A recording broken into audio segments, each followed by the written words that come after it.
Chaos erupted when John Fury and Darren Till crossed paths, exchanging intense trash talk before John Fury suddenly headbutted Darren Till. The scene left both entourages shocked and cameras capturing every second. John Fury's unpredictable aggression turned the encounter into instant breaking news, dominating discussions across the boxing world and leaving fans completely stunned. What are you gonna do January 18th? Alright, do you know when you're beating me, Tom? I'm gonna snap you with a neck kick. What are you gonna do then? You can't fight, you've got no power. The IQ of a loaf of bread. You're an absolute emptyhead. Mate, you're an emptyhead. You're an emptyhead. Tom Aspinall, oh my God. Ask Tom. Ask Tom. What? Darren Till fired back immediately after John Fury's shocking headbutt, calling him out and declaring he will handle John Fury before even thinking about Froch. The intensity escalated instantly with Till demanding accountability and challenging Fury's reckless behavior, turning the confrontation into a dramatic standoff fans could not look away from. I said you're a crazy you I'm on my own. Go on, walk out your pair of see you later. John Fury made it clear he operates on his own terms, defending his name with unmatched aggression. He justified his headbutt and claimed absolute authority over his team while showing he would face any challenge head-on.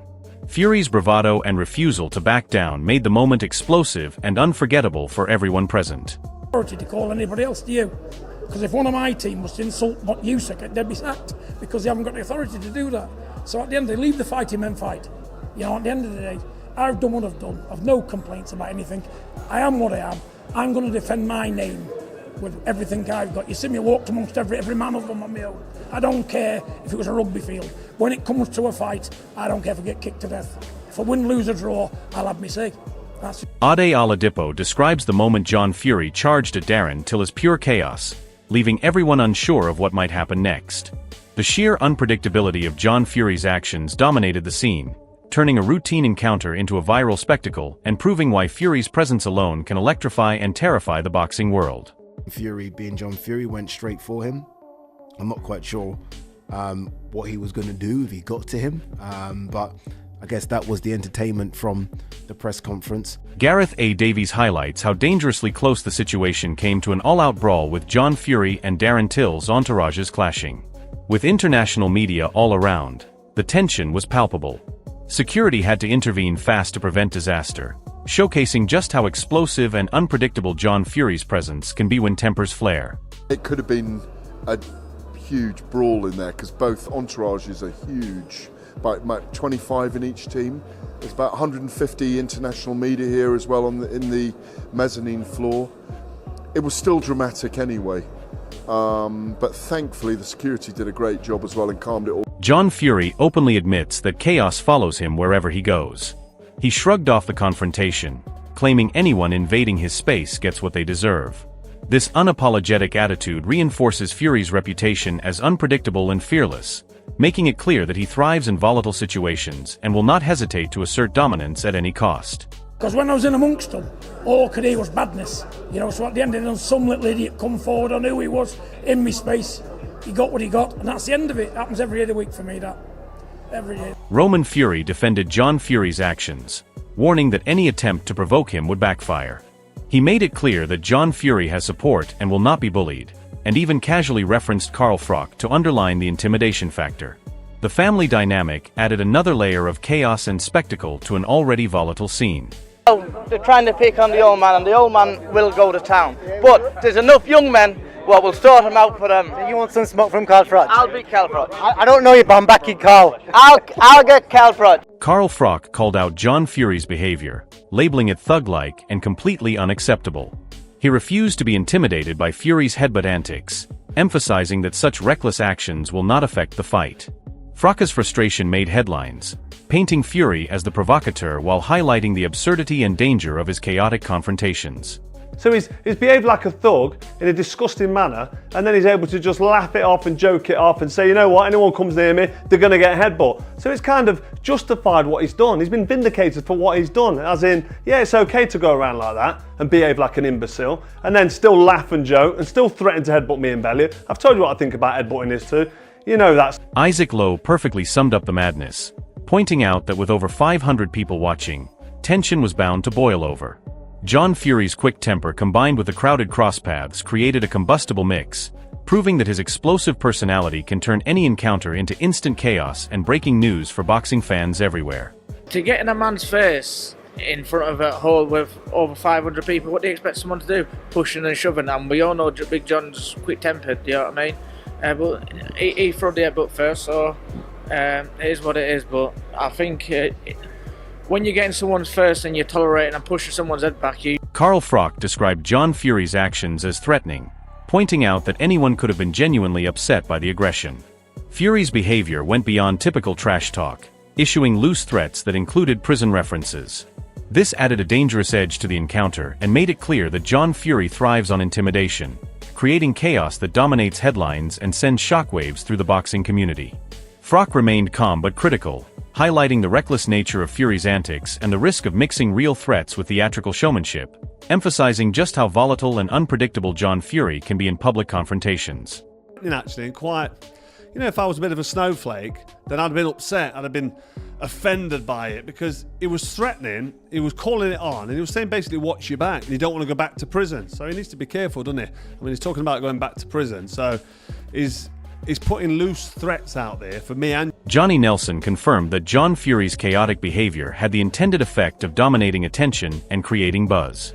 While Fury stirred excitement, Nelson highlighted that Carl Froch would respond decisively if provoked, suggesting Fury's theatrics could backfire.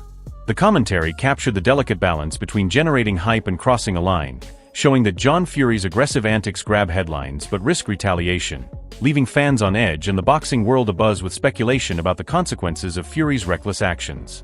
Watch on fine, because I'm quite sure Carl's going to rip the life out of John after today. I think John did a job. John did a job and got the excitement going, got people talking. That's exactly what he did. Pain Game humorously captured John Fury's wild personality, showing how his unpredictability extends beyond the ring. Even when referencing family or Tyson Fury, John Fury's behavior is outrageous and chaotic, often crossing lines that leave observers shocked or laughing. This colorful eccentricity reinforces Fury's notoriety as a combustible figure whose antics dominate attention, making every public appearance a mix of absurdity, tension, and headline-making moments that boxing fans cannot ignore. His larger-than-life persona turns even simple interactions into viral spectacles, cementing John Fury as one of the sport's most unpredictable characters. Of the king of the world. I think he's referring to Tyson Fury. When you have kids, most people, when they want to talk about their children, they might pull their mobile phone out and show a few pictures. Big John just shows you his balls. That's where they came from. If there's anyone who needs a Manscaped advert, it's fucking John Fury. Eddie Hearn described the chaos as potentially explosive, emphasizing the need for a wall of security to keep John Fury and Carl Froch apart. The tension was palpable, with both personalities prone to extreme reactions. Hearn's observation underscores the volatile mix of Fury's aggression and Froch's controlled fury, making the encounter a media spectacle that captures the imagination of fans and guarantees global attention. This was not just hype, it was a real threat of chaos and confrontation, proving that John Fury's presence can turn any event into a dramatic, headline-grabbing spectacle. You honestly think if these two come together like this, you know what's going to happen? So what I'm going to keep them apart by a wall of security.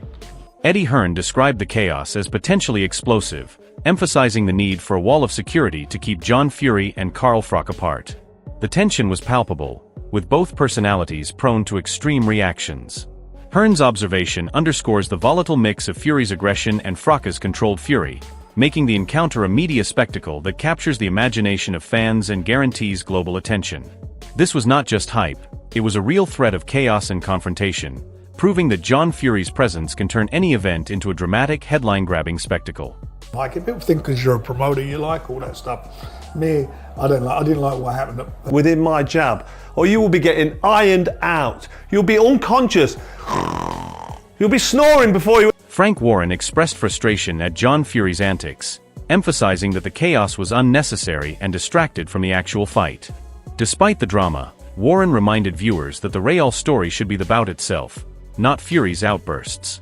This commentary highlights how John Fury's unpredictable behavior can overshadow professionalism, turning a controlled sporting event into a spectacle fueled by aggression, tension, and media frenzy, while leaving promoters scrambling to maintain order and focus on the main event. John Fury was doing that and goading Carl Froch, and I know John Fury doesn't like Carl Froch. Carl Froch mentions him, although I haven't really watched much of Carl Froch's videos lately. But Carl Froch, I know, has mentioned John Fury in the past. He's had a go with John Fury. They actually talked about having an actual, was it an exhibition or a boxing type match? And John Fury, the, any man, any time, was saying words to the effect of, oh, I'll fight you, Carl Froch, but the money has to be right. And Carl Froch basically said, all right, well, if we arrange payment, it can go to... Dave Allen acknowledged the controversy of John Fury's actions, admitting he does not condone them but respects Fury as a friend and the family ties involved. The chaotic nature of Fury's behavior divides opinion, generating headlines and debates, while Allen's commentary highlights the human side behind the madness.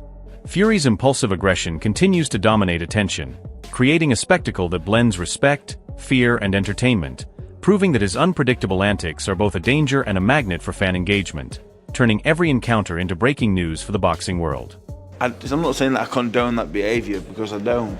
You can't, it's impossible to. But John is my mate, I've got respect for him, I respect the family, we're cool. So, you're never going to hear me say a bad word about it, but at the same time, obviously, no. It's probably not the Steve Bunce thing. I thought, bloody hell.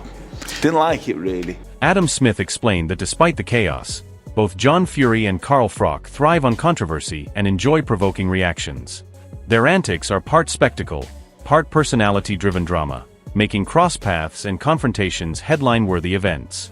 While unpredictable and chaotic, this dynamic entertains fans, fuels debate, and keeps the boxing world captivated.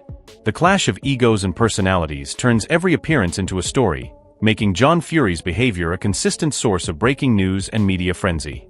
You know is that John Fury and Carl Froch on the cobbles will be fun. I think they both have a good fun doing that, but I'm sure it's all fun and games. They like to say what they believe, they like to say something that's controversial, and they're two big characters, and we love having them around the sport. So the fallout from John Fury's explosive crosspaths with Darren Till has sent shockwaves across the boxing world. Fury's headbutt and trash talk didn't just grab headlines, it dominated them, showing once again that his unpredictable nature is as dangerous outside the ring as any fighters inside it. Darren Till's reactions only added fuel to the fire, proving that even seasoned professionals can be rattled by Fury's intensity. On top of that, Jake Paul calling out Carl Froch has injected another layer of chaos, with Froch calmly shutting it down while Fury's theatrics continue to overshadow the narrative. Promoters like Eddie Hearn and Frank Warren are scrambling to contain the madness, knowing that John Fury's behavior creates headlines but risks derailing the focus from the fights themselves.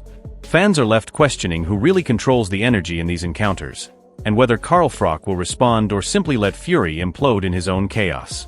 One thing is clear, John Fury's antics guarantee viral moments, debates, and endless speculation. Don't just watch from the sidelines, get involved. Comment below who you think will come out on top if Fury and Carl Froch ever face off, and let the chaos continue.